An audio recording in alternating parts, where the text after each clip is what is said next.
Hoje nós iremos falar sobre o comportamento da postura e movimento. Eu vou começar falando da função integrativa da medula e das vias reflexas. Bom, a medula espinhal não é somente um condutor de impulsos nervosos. Os circuitos neuronais medulares são muito importantes na produção de movimentos musculares.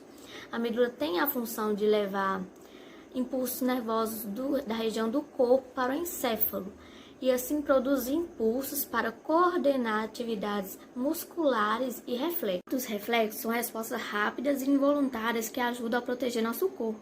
Um exemplo clássico é uma panela quente.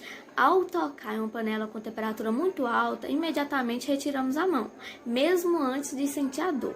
Isso é chamado de atos reflexos. São reações tão rápidas que só chegam ao cérebro depois de já ter uma resposta gerada. Isso acontece porque esses atos são uma resposta medular a um determinado estímulo. Os elementos envolvidos em uma resposta medular típica são os receptores, neurônio sensitivo, neurônio associativo e neurônio motor, a sinapse e o órgão efetuador. Esses elementos são chamados de arco-reflexos.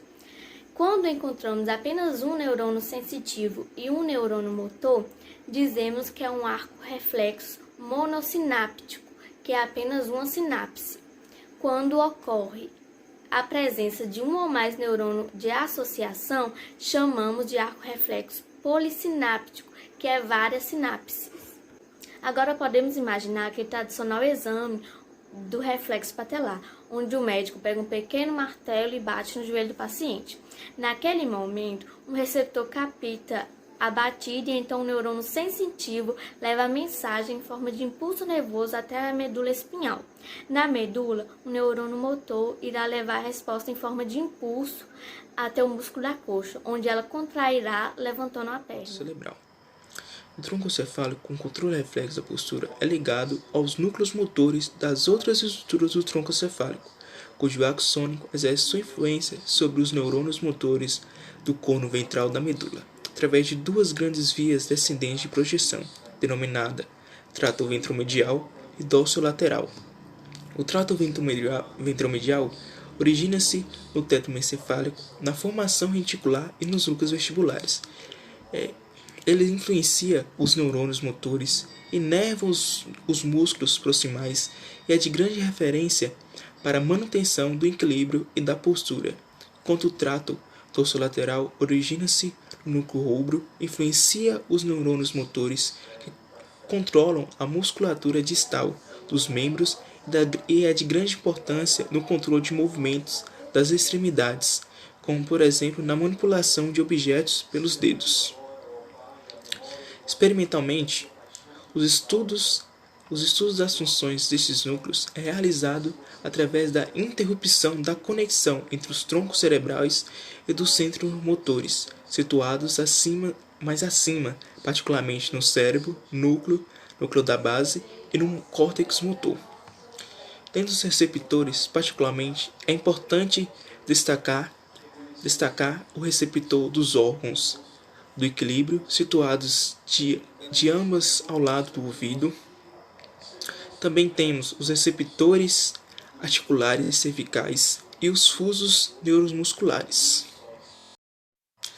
Esses fusos neuromusculares são pequenos órgãos sensitivos mergulhados no interior dos músculos. São constituídos por um pequeno número de fibras musculares, diferenciadas por alguns milímetros de comprimento, envolvendo-se a uma bainha de mielina.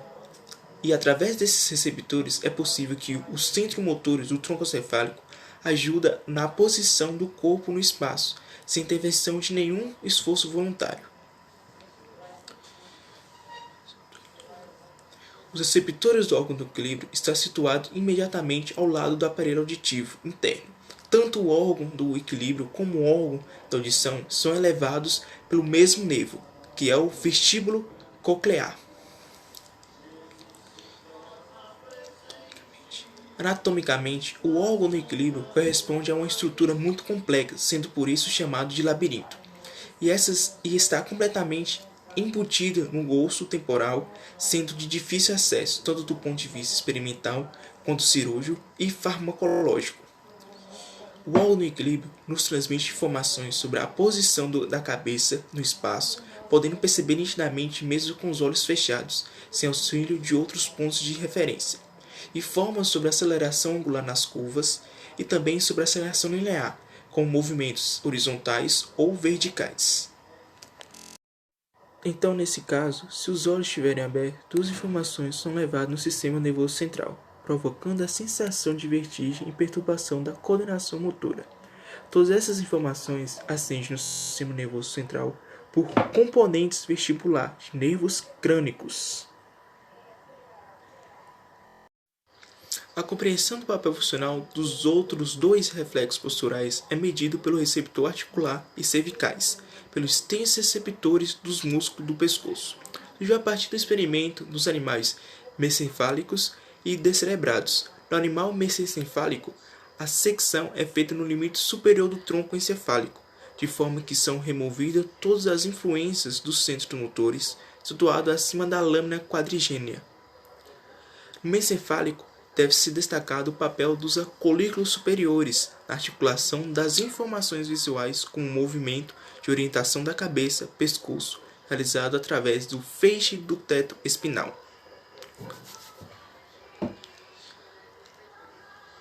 No animal descerebrado, axonalmente é feito um nível mais abaixo no limite entre o mesencefálico e a ponte, portanto, apenas a ponte e o bulbo permanecem conectados à medula espinal. Em ambas as preparações, a aferência somática continua presente, assim como permanece intacta a ligação com o cérebro. Por outro lado, quando ocorre um seccionamento da medula, dependendo da sua extensão muscular periférica, torna-se completamente flácida ou há uma prevalência no tono flexor. Assim, nem o indivíduo paraplégico e nem o animal que sofre a secção da medula pode permanecer em pé. No entanto, observe-se uma forte elevação dos tônus e de toda a musculatura extensora no animal. O animal mantém o seu membro em extensão máxima, cabeça e cauda arqueiam-se em direção às costas. Esse quadro é chamado de rigidez de descerebração. Em ambas as preparações, a aferência somática continua presente, assim como permanece intacta a ligação com o cérebro. Por outro lado, quando ocorre um seccionamento da medula, dependendo da sua extensão muscular periférica, torna-se completamente flácida ou há uma prevalência no tono flexor.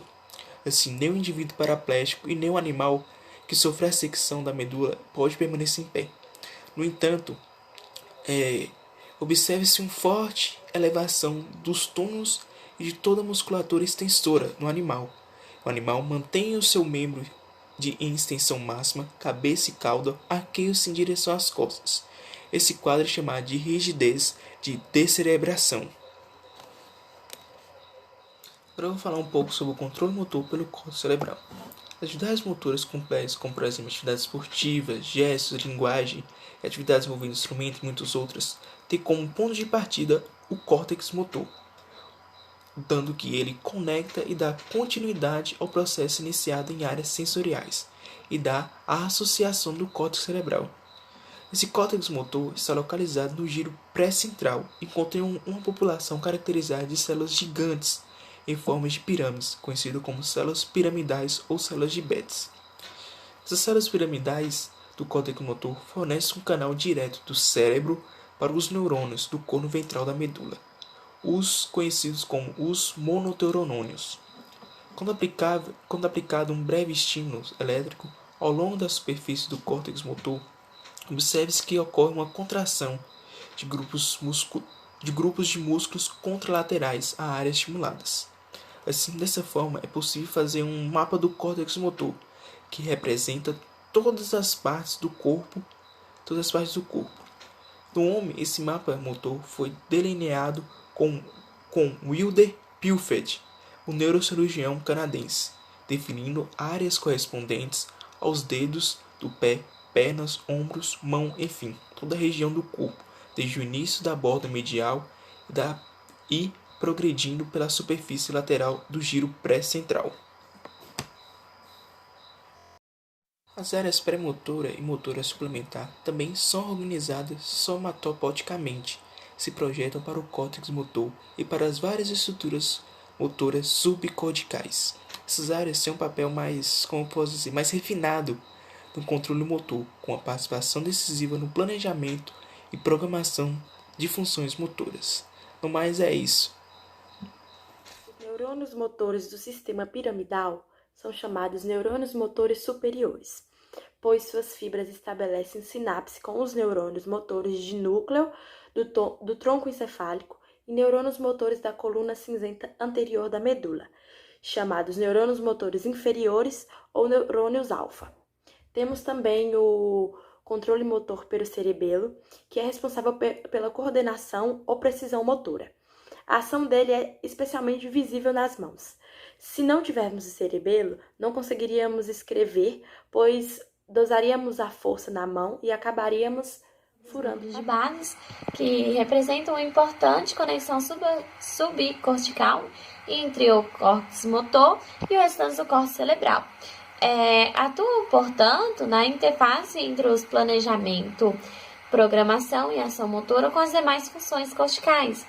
Eles são constituídos por grandes estruturas e bem delimitadas, entre as quais se destacam o núcleo caudado, putame e o globo pálido. Falando sobre os distúrbios do sistema extrapiramidal, que dominam-se distúrbios extrapiramidais, as perturbações na postura e nos movimentos involuntários decorrentes do mau funcionamento dos núcleos da base.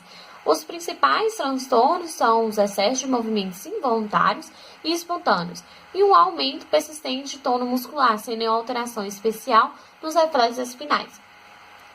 Clinicamente, distinguem-se dois grupos de sintomas, as hipercinésias e as hipocinésias. As condições hipercinésias, aquelas em que há movimentos excessivos e anormais, incluem a correia, atenose e balismo. Nas síndromes parkinsonianas, existem tanto os sintomas hiper como os sintomas hipocinéticos. Nós destacaremos nessa sessão a correia de Huntington e as doenças de Parkinson, em vista da maior incidência clínica das mesmas em relação aos demais distúrbios extrapiramidais.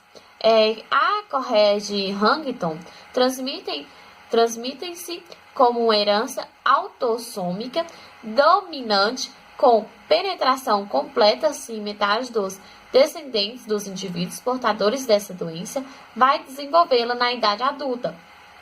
O termo correia provém do grego e significa dança.